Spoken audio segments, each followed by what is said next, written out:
मामला गया तो सुप्रीम कोर्ट में नेहरू जी ने, उस समय नेहरू जी प्रधानमंत्री थे, उन्होंने सोचा कि आराम से करा लेंगे। खान सर तो बताइए किए हैं कि संसद कुछ भी कर सकती है, राज्यों के नाम परिवर्तन सीमा कर सकती है। लेकिन भाई साहब खान साहब से ज़्यादा होशियार है सब सुप्रीम कोर्ट का जज। सुप्रीम कोर्ट ने कहा कि ये नेहरू जी, ये जो नियमवा लग रहा है ना, ये केवल हिंदुस्तान पे लागू होता है कि आप एक राज्य को तोड़ के दूसरे को दे सकते हैं। आपका मन है तो आप पटना जिला को उठा के राजस्थान को दे दीजिए, आप अंदर जितना खरमंडल मचाना है मचाइए, लेकिन ये अधिकार आपको कोई नहीं देता है यहाँ से अनुच्छेद 3 से कि आप भारत के किसी जमीन को विदेश को दे दीजिए।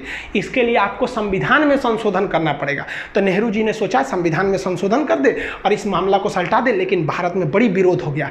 सोचिए नेहरू जी से एक समय से मामला अटकता हुआ अब बांग्लादेश और भारत के लोगों में बड़ा वो होने लगा कि भाई आप खुद सोचिए ना कि आप छोटे से एरिया में घिर के रह गए। नरेंद्र मोदी जी जब आए तब उन्होंने शेख हसीना से जाके ये समझौता करके संसद में पारित कराया।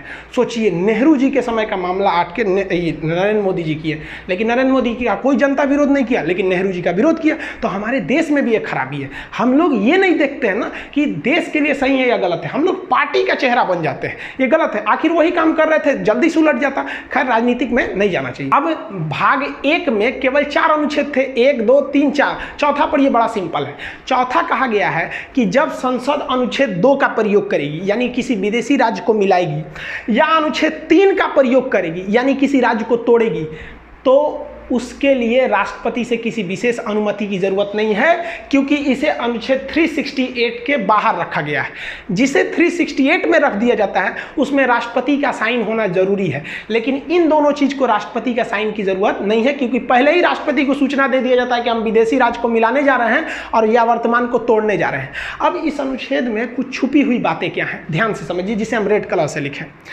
अनुच्छेद 4 कहता है कि किसी विदेशी राज्य को मिलाने के पहले या वर्तमान किसी राज्य को तोड़ना अगर चाहते हैं तो आपको संसद में 2/3 यानी 66% वोट की जरूरत नहीं है, आपके पास केवल 50% वोट है, तो आप समझिए कि आप कर सकते हैं। और आप बताइए 50% वोट मतलब 545 जो है, हमारे यहाँ कितने हैं सर, 545, इसका अगर आप में निकालेंगे 50% तो 272 होता है, तो जिसे 273 मान लेते हैं। 72.5 आदमी कैसे आएगा, काट के नहीं ना आएगा, 273। तो 273 को ही हम साधारण बहुमत कहते हैं, जिसे 50% हो गया।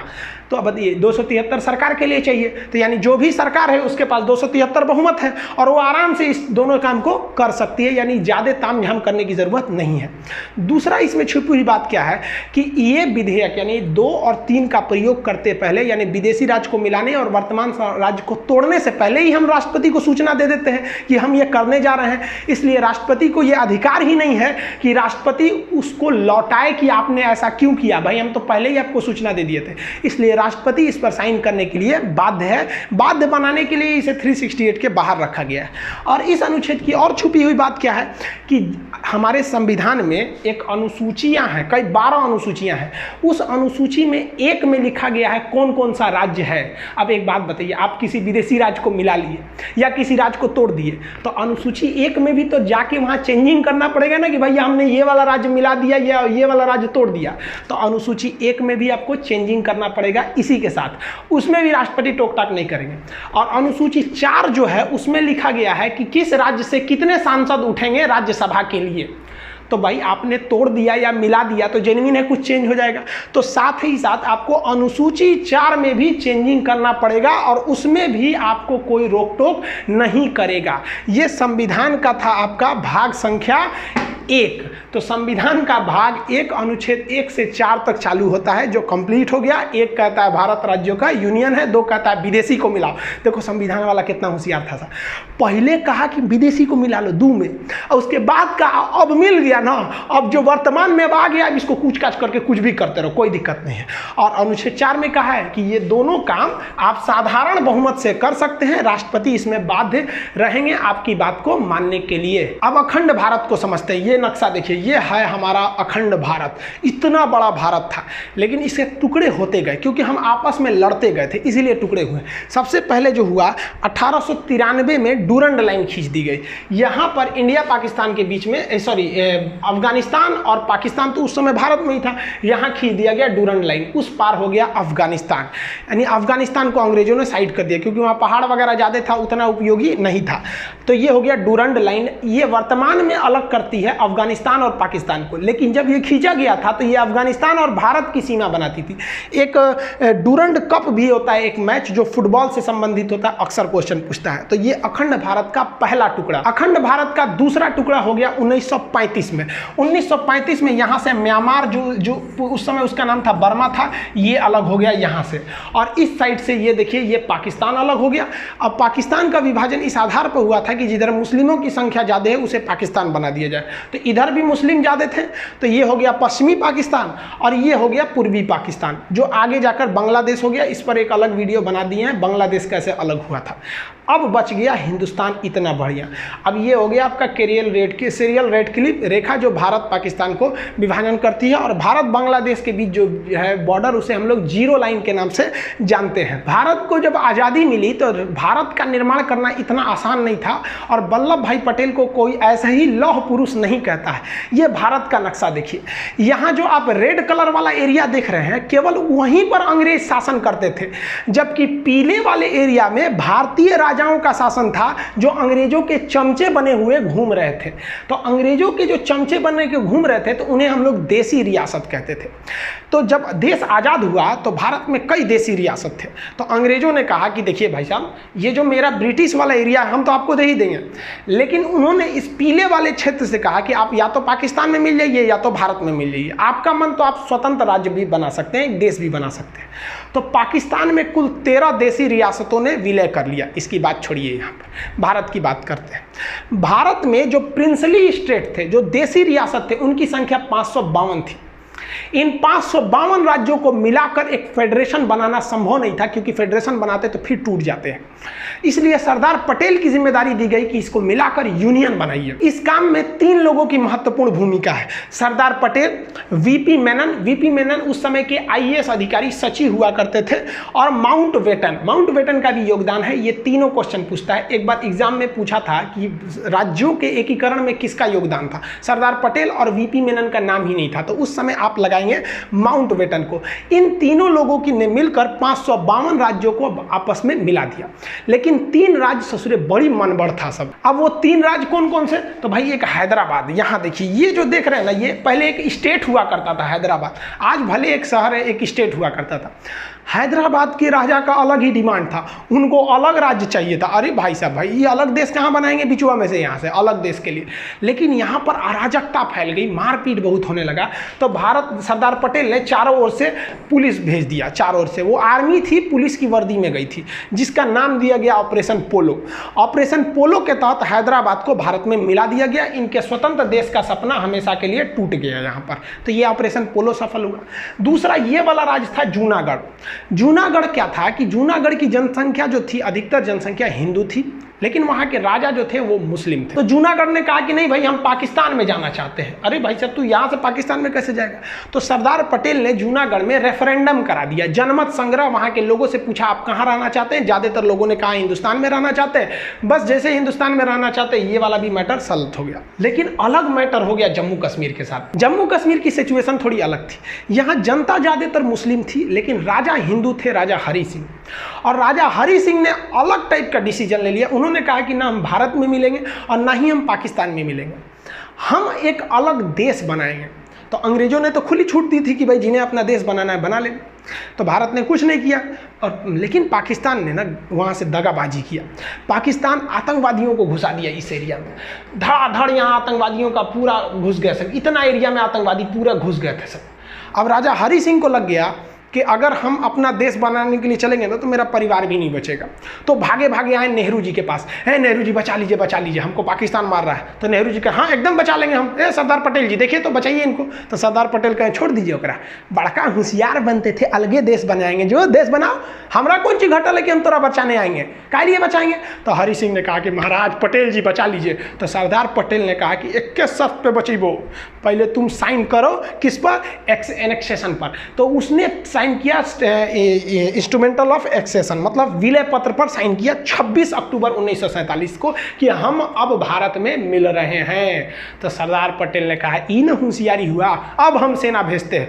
तब यहाँ से भारत में सेना भेजा गया और भारत की सेना उनको खदेड़ दिया यहाँ पर। और भारतीय सेना उस समय बहुत ही बहादुरी से लड़ी थी, और वो क्योंकि अंग्रेज हमें अंधेरी गली के मुहाने पे छोड़ के चले गए थे और स्टार्टिंग में युद्ध झेलना पड़ गया था। और इस वक्त में नौशेरा में पाकिस्तानी फौज बहुत बहादुरी से लड़ रही थी, वो सब बहुत खतरनाक लड़ रहे थे। तो भारत के ब्रिगेडियर थे उस समय ब्रिगेडियर उस्मानी ने कहा कि जब तक हम पाकिस्तानियों को खदेड़ नहीं देते तब तक हम जमीन पे सोएंगे, इसलिए उन्हें नौशेरा का शेर कहा जाता था। और इनके बदौलत बहुत पूरे भारतीय सैनिक की बहादुरी के बदौलत यहाँ लड़े। और यही वाला एरिया जब तक भारतीय सेना पहुंचे पाकिस्तान कब्जा कर चुका था, जिसे आज भी हम POK के नाम से जानते हैं। और यही सीज फायर बन गया और कश्मीर भी भारत का एक अंग बन गया। सरदार पटेल, VP मेनन और लॉर्ड माउंटबेटन ने मिलकर 552 देसी रियासतों को तो मिला दिया, लेकिन चौपट कर दिया कब? जब भारत का संविधान लागू हुआ 1950। 1950 में भारतीय राज्यों को 4 कैटेगरी में बांट दिया गया, इस टाइप में बांटा गया, ABCD टाइप में बांट दिया गया। A में किसे रखा गया? वह एरिया जहां पर अंग्रेजों का शासन था। B में रखा गया वह एरिया जहां देसी रियासतों का शासन था। C में रखा गया वह एरिया जहां वह बड़े शहर जहां अंग्रेज न केवल उस शहर पर कब्जा कर रहे थे, जैसे अजमेर के अगल बगल में नहीं किए थे, मेन सिटी अजमेर, भोपाल, इस सब टाइप में, तो उसे कमिश्नरी स्टेट कहा गया, उसे C टाइप में रखा गया था। और D में तो यूनियन टेरिटरी, जिसमें केवल आपका अंडमान निकोबार था।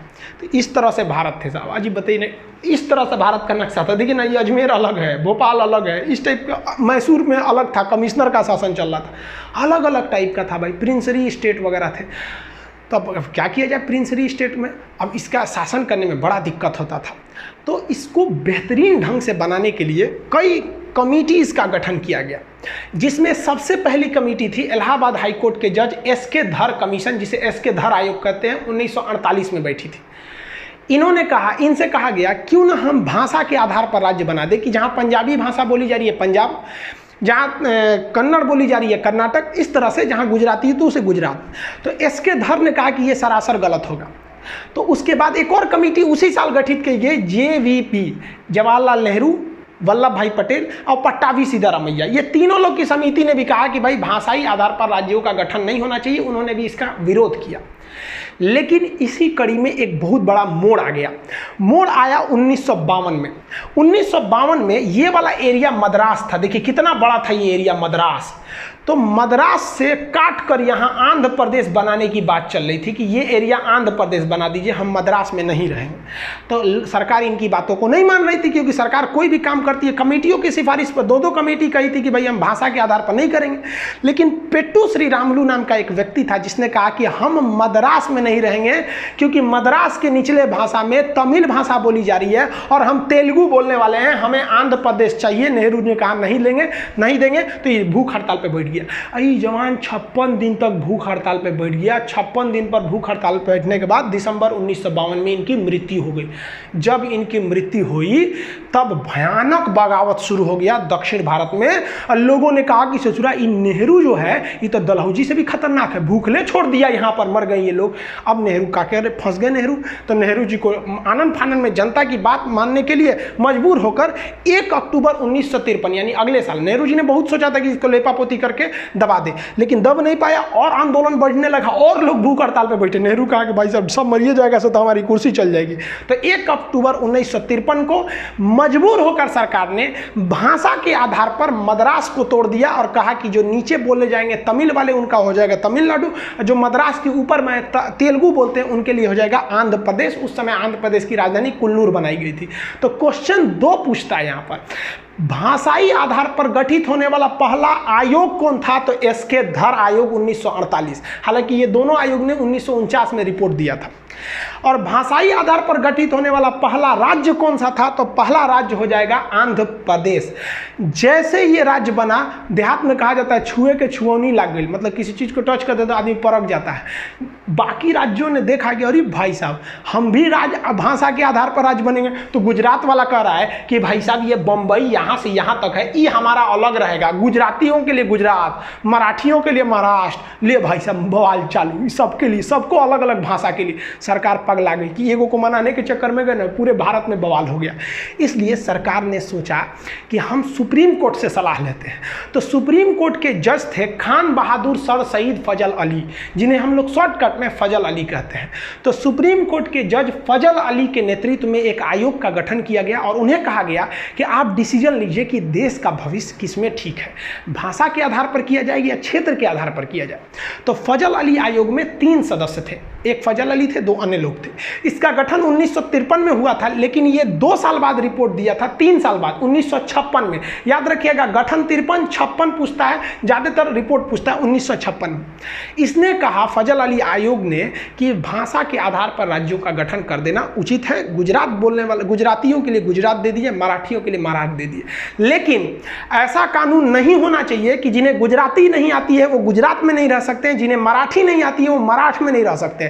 वो सबके लिए रहेगा, यानी कि एक राज्य एक भाषा वाला कानून नहीं होना चाहिए। जो आज महाराष्ट्र के कई लोग ऐसे न्यूज में आ जाता है कि भाई महाराष्ट्र में रहना है तो मराठी बोलना है, हालांकि हम ग्राउंड लेवल पे नहीं जानते हैं, जो ऐसे न्यूज आते हैं उसे हम लोग आपको बता रहे हैं। ऐसा नहीं होना चाहिए, पूरे देश में ऐसा होता भी नहीं। आप दिल्ली जाइए तो हर जगह के लोग रहेंगे। तो फजल अली आयोग ने स्टेट रीऑर्गेनाइजेशन सेटलमेंट कर दिया, राज्य पुनर्गठन कर दिया, और इन्होंने कहा कि इसी आधार पर आप राज्यों को बांटिए भाषा के आधार पर। और इस आधार पर इन्होंने जो बांटा, तो इसकी बात को कोई क्यों मानेगा? फजल अली की बात को हम क्यों मान लें? हमें आज़ादी मिली है, हमने अपने सांसद चुने हैं, संसद में पारित कराइएगा तब ना मानेंगे। तो इसको लागू कराने के लिए संविधान में संशोधन की जरूरत पड़ी। तो 7वां संशोधन 1956 में किया गया और इसी संशोधन के द्वारा फजल अली आयोग की सिफारिशों को मान लिया गया। क्वेश्चन कहेगा फजल अली आयोग की सिफारिशों को मानने के लिए या राज्य पुनर्गठन करने के लिए कौन सा संशोधन किया गया? तो 7वां संशोधन। और इसके आधार पर भाषाई आधार पर राज्यों का गठन किया गया। उस समय 14 राज्य बनाए गए और 6 केंद्र शासित प्रदेश बनाए गए। हम ये बता देंगे कि 6 से केंद्र शासित प्रदेश क्यों बनाए जाते हैं, ये आगे टॉपिक है उसमें बताएंगे। तो ये भी याद रखिएगा, फजल अली आयोग के द्वारा 14 राज्य, 6 केंद्र शासित, यानी टोटल 20 बनाए गए। उस समय का ये नक्शा है 1956 का टोटल। ये इस हिसाब से अभी भी गुजरात और महाराष्ट्र एक ही में थे, ये आगे जाकर फिर से अलग हुए। एक समस्या आई थी पंजाब के साथ। पंजाब बड़ा कॉम्प्लिकेटेड था, उसका पुराना नाम था Patiala and east Punjab state union, जिसे हम पेप्सू कहते हैं। इसको विभाजन करने के लिए ना क्या किया गया, एक आयोग का गठन किया गया, एक कमीशन का। उस कमीशन का नाम था शाह आयोग। शाह कमीशन ने 1966 में अपनी सिफारिश दी और कही कि इस पंजाब का विभाजन जरूरी है। इस पंजाब का वह एरिया जो पहाड़ी एरिया यानी हिमालय जहां है, उसे हम हिमाचल प्रदेश बना देते हैं। इस पंजाब का निचला भाग जहां पर हिंदी भाषा बोली जाती है, उस हिंदी भाषा वाले को हरियाणा बना देते हैं। और इस पंजाब का पश्चिमी भाग जहां पर मुख्य रूप से पंजाबी भाषा बोली जाती है, उसे हम पंजाब बना देते हैं। और पंजाब और हरियाणा के बीच एक कॉमन एरिया बना देते हैं जो दोनों की राजधानी रहेगी, जिस पर किसी का अधिकार नहीं रहेगा, उस पर राष्ट्रपति का अधिकार रहेगा, केंद्र शासित प्रदेश रहेगा, यूनियन टेरिटरी यानी यूटी बना दिया जाएगा, उसे चंडीगढ़ कह देंगे।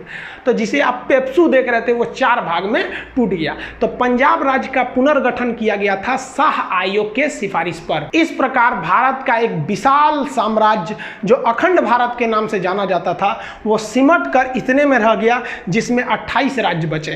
पहले 29 राज्य थे, तो जम्मू कश्मीर से राज्य की दर्जा छीन ली गई, तो राज्य बच गए 28। 9 केंद्र शासित हो गए। पहले केंद्र शासित कितने थे? 7, लेकिन जम्मू अलग और लद्दाख अलग, 2 केंद्र शासित बन गए, तो 7 2 9 हो गए। लेकिन एक डिसीजन लिया गया कि दादरा नागर हवेली और दमन दीव, ये 2 अलग अलग हैं, इन्हें एक में केंद्र शासित बना दिया जाएगा। इस प्रकार केंद्र शासित की वर्तमान संख्या 8 हो गई है और स्टेट्स की संख्या अभी 28 है। आप जनरली थोड़ा सा समझिए केंद्र शासित क्यों बनाए जाते हैं। वैसा राज्य जो बहुत छोटा है और उसकी संस्कृति अलग है और उसे राष्ट्रीय हित में रखना है, वरना वो अलग भी हो सकते हैं, जैसे अंडमान निकोबार। आप बताइए, अगर यहाँ कोई मुख्यमंत्री का शासन दे देते हैं तो हो सकता है कि विदेशी शक्तियाँ, चाइना, इन्हें अपने प्रभाव में मिला के, और केंद्र सरकार को दिल्ली में जब तक पता चले यहाँ सेना बुला के इसे अलग कर सकती।